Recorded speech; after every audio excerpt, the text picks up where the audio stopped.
అలా డౌట్ లేదు. ఇప్పుడు నువ్వు నీ వరకు వస్తే ఇప్పుడు నార్మల్గా నువ్వు బాగా సక్సెస్ఫుల్గా ఎదిగిపోయావు, మీ ఫాదర్ని మదర్ని తెచ్చేసుకున్నావా, ఇంకా వాళ్ళు అక్కడే ఉన్నారా? వాళ్ళకి అసలు ఇక్కడ ఉండడం అస్సలు ఉండలేరు సార్. నేను ఒకరోజు ట్రై చేశాను సార్, తీసుకురావడానికి ట్రై చేస్తే మధ్యాహ్నం వెళ్ళిపోతాం అన్నారు సార్ వాళ్ళు.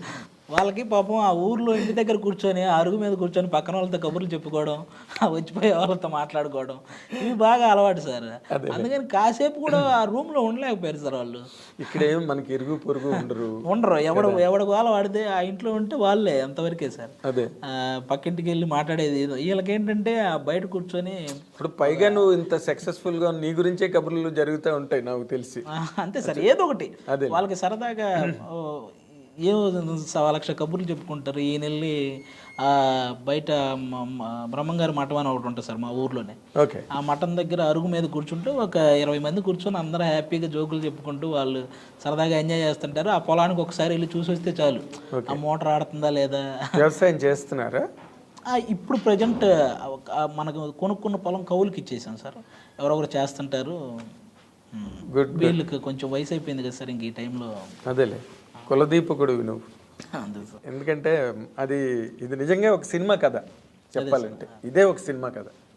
ఎందుకంటే నువ్వు అన్ని పోగొట్టుకున్న ఇంటికి మళ్ళీ అన్ని తీసుకెళ్ళేవాడు, ఇదంతా బాగానే ఉంది. మరి ఏంటి నీ శ్రీ మహాలక్ష్మి ఎప్పుడు ఏం కదా అసలు? సార్ అది చూస్తున్నాం సార్, ఇంకా అంటే మనం ఒక 2 years ఆగి చేసుకుందాం అనుకుంటున్నాను సార్ ఇప్పుడే.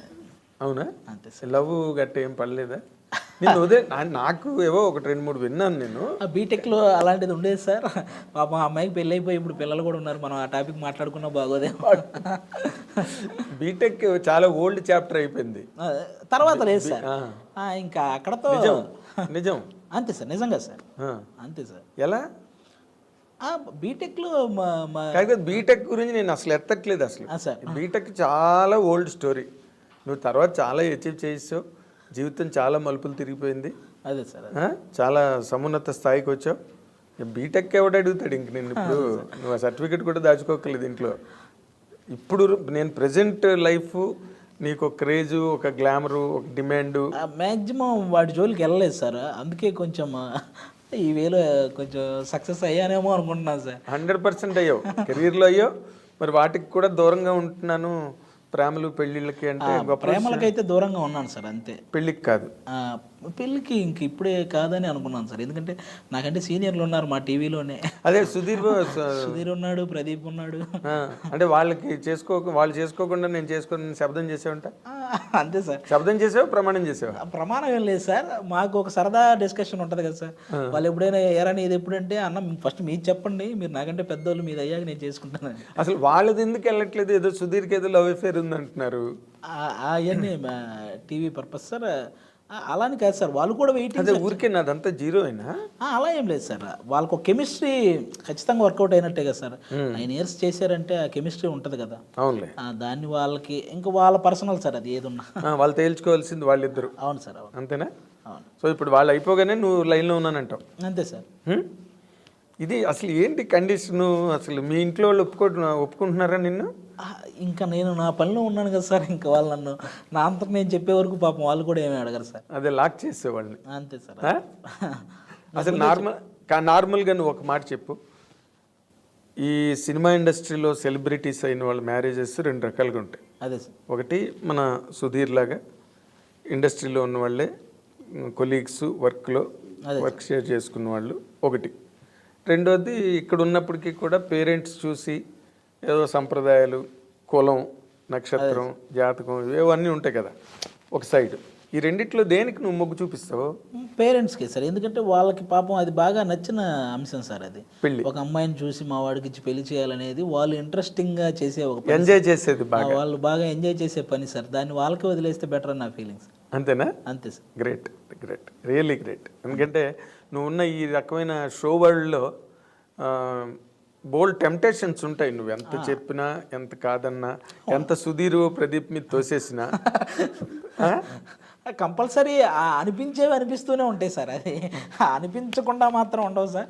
వాటిని మనం ఎలా కానీ నీకు కంట్రోల్ అను- చేసుకుంటున్నాం కానీ అనేది నీకు అనిపించకుండా ఉంటే నువ్వు ఇమీడియట్గా డాక్టర్ దగ్గరికి వెళ్ళాలి. అంతే అంతే ఖచ్చితంగా అనిపిస్తాయి సార్. మనం వాటిని ఎలా కంట్రోల్ చేసుకుంటున్నాం అన్నదే ప్రశ్న సార్ ఇక్కడ. అంతేలే. ఇప్పుడు ఎవరిని చూసి అలా అనిపిస్తుంది నీకు ఇప్పుడు? అయ్యో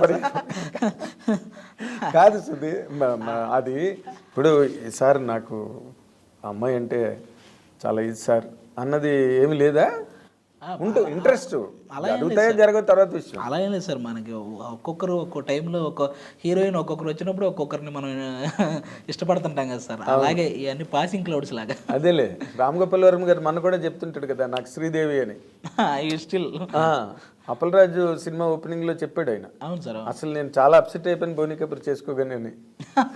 ఆయన ఎప్పుడు ఆయన అడ్మైర్ చేస్తాడు శ్రీదేవి గారిని. అదే, అలాగే అందరికీ ఎవరో ఒక రక మ్యాట్ని ఐడల్ ఉంటారు కదా హీరోయిన్స్ అంటేనే, మరి అది తమాషా. కానీ నువ్వు అలాంటి పరిస్థితుల్లో ఇంకా ప్రవరాఖీళ్ళలాగా నువ్వు నన్ను ముట్టుకోకన్నట్టుగా ఉండడం నిజంగా గ్రేట్.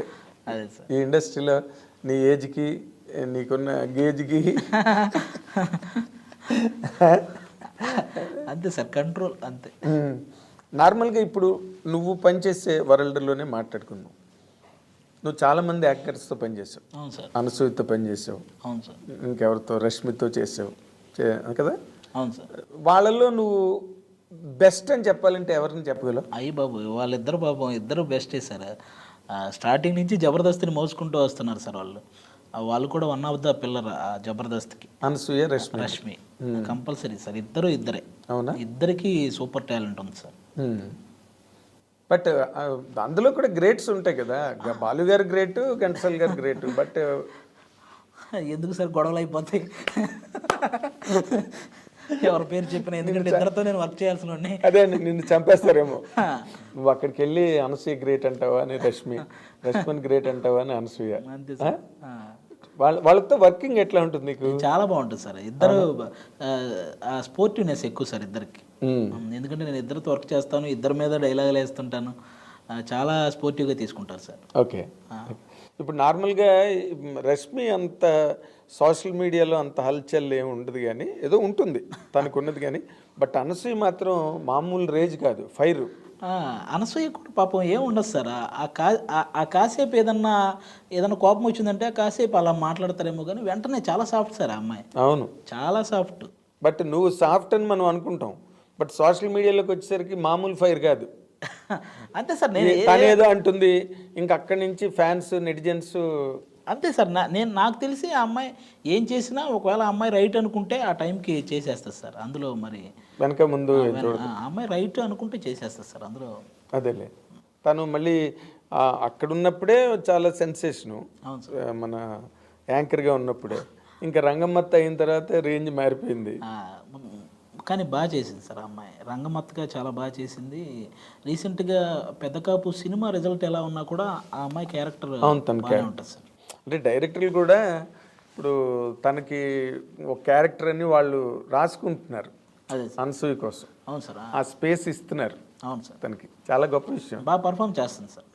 పర్ఫామ్ చేసినా చెప్పినా ఆ క్యారెక్టర్ సూటబిలిటీ మీద అవును సార్ త్రూ అయిపోతున్నది. అవును sir. She suits that character. ఇప్పుడు రంగమ్మత్తే దానికి ఎగ్జాంపుల్. అంతే సార్. అంత పెద్ద కాస్టింగ్లో రంగస్థలం అనగానే గుర్తుండిపోయే క్యారెక్టర్లో అది కూడా ఒకటి సార్. అయ్యో, ఎంత మాట. అసలు తన మీదే కదా సినిమా క్లోజ్ అయ్యింది కూడా, తన మీదే, ఆ క్యారెక్టర్ మీదే కదా. తన్నే కదా చేస్తాడు ప్రెసిడెంట్ బుచ్చిబాబు. అవును సార్. ప్రెసిడెంట్ చేయడం చాలా మంచి సక్సెస్ ఉంది ఇన్ జనరల్గా.